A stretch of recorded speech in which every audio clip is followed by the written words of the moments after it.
Hello, I'd like to show you how to work the back loop only ribbing. You can see it's been used here in this little mitt on the cuff. It does pull it in, it finishes it off nicely. You can use it in cuffs, for sleeves, for waistbands, headbands on a hat, things like that. It is perfect. It kind of replicates 2x2 ribbing in knitting, and it has a similar, I wouldn't say it's quite as good, but it's as best you can get in crochet to create that ribbing effect. So let's dive in. These are my Mavis Mitts. You'll find the link to that in the description below. I'm going to dive in with something a bit thicker. So I've chained 7, and then I've simply done 6 double crochet, starting in the second chain from the hoop. From the end, okay? So I'm assuming you know how to do 6 double crochets. Get to the end, we're going to turn and chain 1.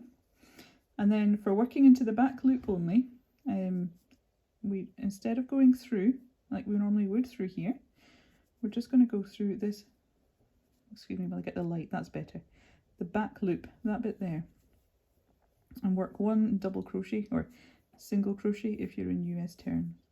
And you're just going to work along like that, working into just the back loop all the way along the row until you get to the end. I'll speed the next 2 up. So instead of going through both the V's, if you like, both sides of that V, you're just going to go through the back.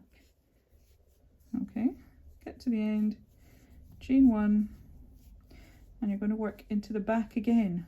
So not into the front, not through them both, but into the back again, and you'll see the concertina effect starts to take shape. I've done that one.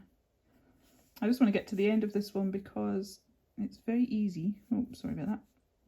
It's very easy to miss the last stitch. That would be my one tip. Often the last stitch gets kind of lost, and it's easy then. You've been going along and suddenly you've only got 5 stitches when you should have 6. So that was that last one there. So my top tip would be every, I don't know, up to 10 rows, just double check that you have the number that you should have, and you'll be set to go. You can see it's starting to take shape there. We've got the bump coming in. So that is us done 3 rows. So you can see here I've worked a few more rows, and you can see it's got its concertina effect, and you can see we've still got 6 double crochets. 1, 2, 3, 4, 5, 6 going across, and that's good. And I'm just going to show you how I count them.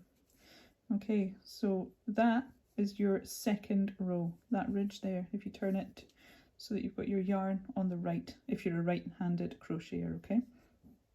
So that would be 2, 4, 6, 8, 10, and that is not a ridge. I just want to bring it in.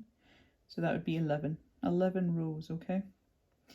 And that's the easiest way to count them, because it can sometimes get a bit lost. I hope you found this really helpful, and do check out the pattern in the description.